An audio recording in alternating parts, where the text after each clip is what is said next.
Ano man ang iyong pinagdaraanan sa buhay, huwag mong iisiping mas mabigat ang iyong pinagdaraanan kaysa sa ibang tao.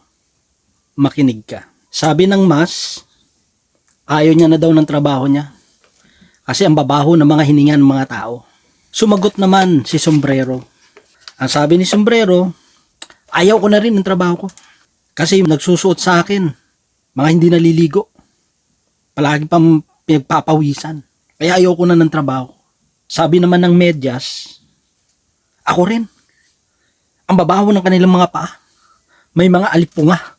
Biglang sumagot si Toilet Paper. Sabi ni Toilet Paper, wow, hiyang-hiya naman ako sa inyo.